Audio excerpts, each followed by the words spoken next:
To my colleagues, thank you for this great honor. Thank you for putting your trust in me to lead this council. I want to acknowledge my family, my husband Reginald Laurent, my youngest daughter Isabel, my oldest daughter Anais, who is at the United Nations right now on a college trip, so she couldn't be here, my little sister Nandred, my nephew Antonio, who is here as well, my abuelita, who called me this morning at 7 o'clock in the morning from Venezuela to wish me well. Their unconditional love and support sustains me throughout. My friends and supporters who are here this morning, thank you so much. This really, truly means a lot to me, and it makes this day so special. And of course, Roger, congratulations on such a successful presidency. As I said before, your calm, even-keeled presence helped us get through a lot of tough issues this year, and you led us to important advances in so many areas. Thank you again, and of course, I'll be consulting with you throughout this year. Congratulations to you, Councilmember Rice. I think we will make a great team, and I look forward to an extraordinary year, drawing from your experiences in Annapolis and so many other amazing experiences that have been also described here this morning. I also want to recognize our enormously talented legislative staff. They do an incredible job, and it cannot be easy dealing with 9 bosses. My office staff, Adam Fogel, my chief of staff, Ken Silverman, Berta Flores, Mayra Cruz Solis, and Inem Imo. This is my current staff. You're amazing. And my former staff, who I see some faces here this morning, Miti Figueredo, Ayo Aquinola, and Will Gutierrez. All of you have been extraordinary, and I very much appreciate your dedication and service to the constituents of District 4 and this county. I look forward to continuing the council's work with County Executive Leggett. Of course, I know he has a great deal of help from his excellent department heads and the dedicated, experienced workforce staffing every county agency. I'm also excited to work with our state delegation to ensure Montgomery County gets what it needs, what it deserves from our state government. And of course, I'll continue to work closely with the Board of Education, the superintendent, the leadership of Montgomery College, and the universities at Shady Grove, and the tremendous crew of administrators, teachers, and support staff that are running one of the best educational systems in the world, from pre-K all the way to 16 and beyond. And with our parks and planning departments whose work shape our communities, they promote economic development and help maintain our connection to nature. Today I want to talk to you about One Montgomery. To me, One Montgomery means recognizing the differences among us while emphasizing that however different our backgrounds or our lifestyles may be, we are all connected. We all depend on each other. We all share the same need for a government that encourages economic growth, protects our families, educates our children, and provides a safety net in case we fall on hard times. When I came to the council in 2009, the entire world was in the midst of the world's worst financial crises since the Great Depression. County council candidates used to campaign by promising new programs and more funding. These promises gave way to a new fiscal reality. We had to prioritize the most essential services and make painful cuts to the rest. We streamlined, improved efficiency, and learned to do more with less. We did not take the politically expedient path. We rejected a Band-Aid approach, and the cuts we made were structural and long-term. In 2010, we created for the first time a 6-year fiscal plan so we could make decisions with a longer horizon in sight. In 2011, we made the tough decision to rebase our school budget so we could protect our ability to adapt to changing financial circumstances. And this year, for the first time in 20 years, we decreased our capital budget to make sure we are not overburdened by our debts. Our work has paid off. This September, even with the prospect of federal cuts casting a cloud over the entire Washington region, Montgomery County retained its pristine AAA bond rating. Our revenue has begun to rise slowly, and we've been able to restore some services. And we did it almost all unanimously. Being One Montgomery means making progress together because even if we don't always agree on every detail, we share a common set core of values.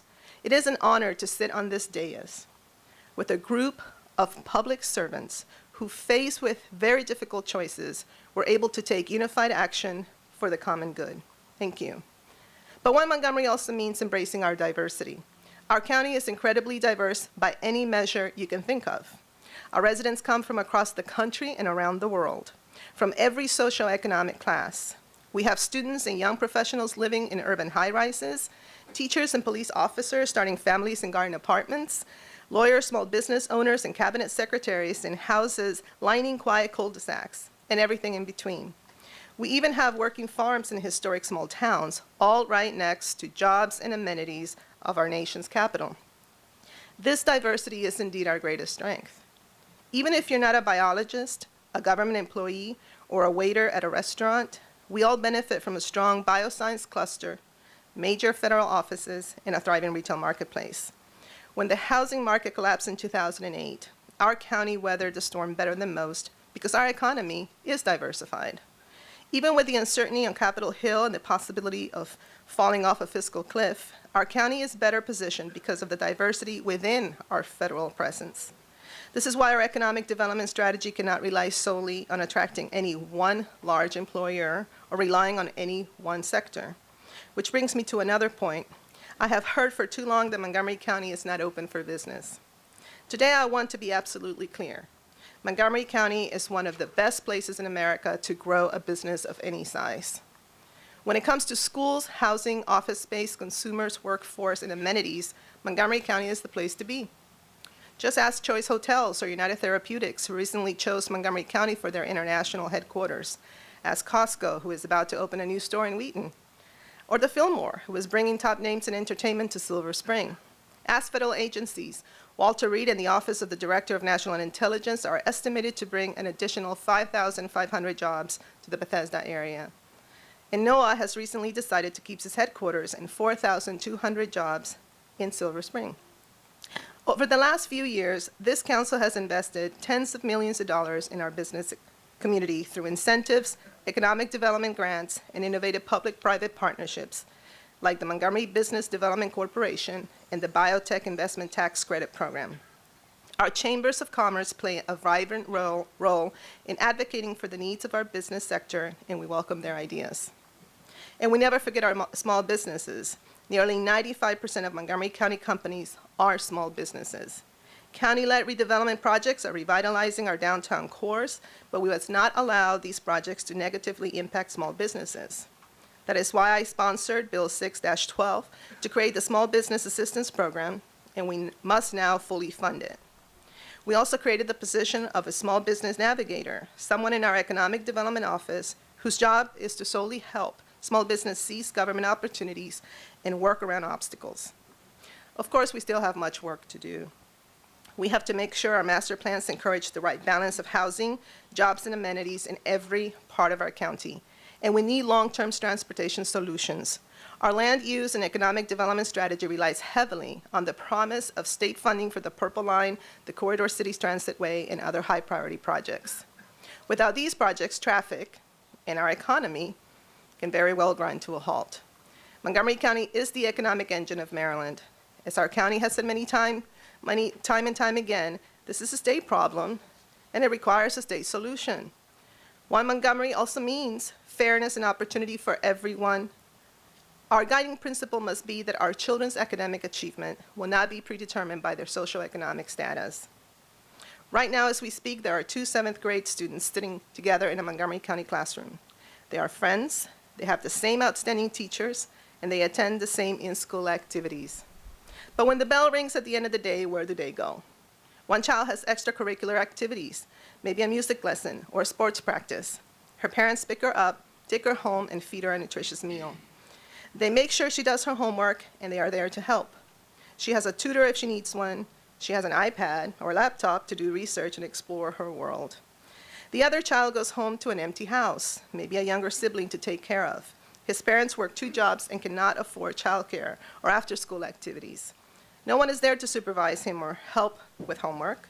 Some nights, he might have a warm meal. Some nights, he might not.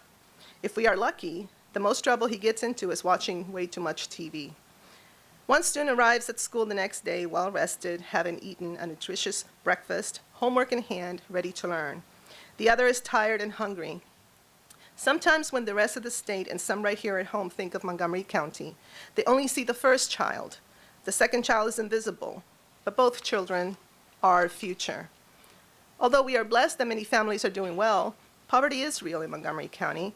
The 2010 census reported more than 72,000 people living below the poverty line. For contrast, Prince George's County had 79,000 people. Almost 1/3 of our students receive free and reduced meals. You see, when one child is hungry and unsupervised, it means trouble for every child in that class. When one child lacks the infrastructure to keep them away from drugs and gangs, it brings crime and violence to all of our neighborhoods. We are all connected, and we are all responsible.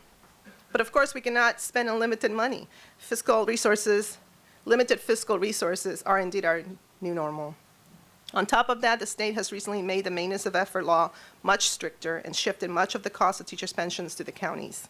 This means we have to balance competing priorities.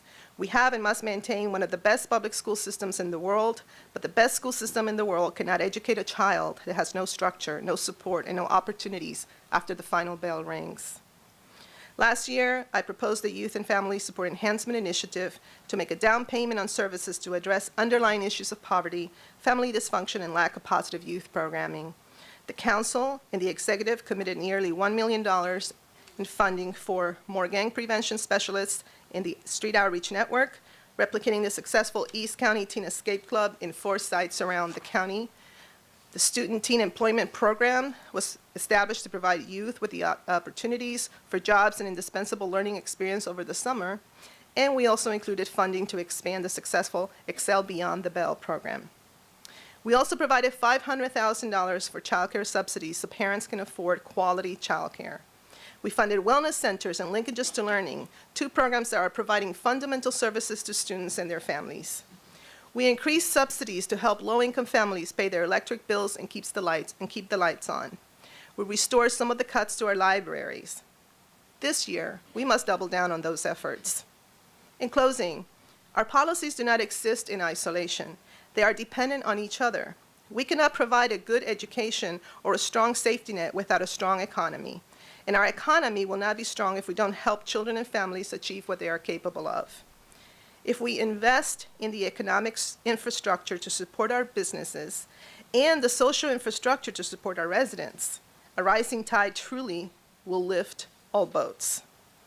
Somos un condado unido, luchando día a día, construyendo un mejor futuro para nuestras familias, aportando nuestro granito de arena, orgullosos de ser latinoamericanos.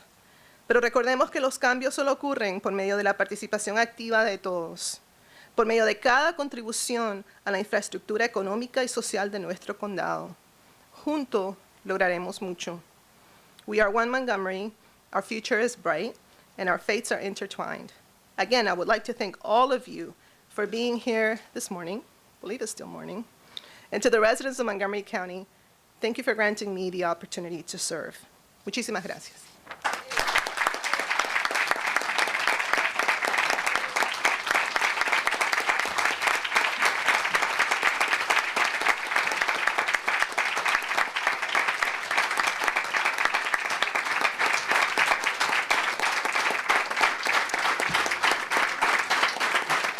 Thank you.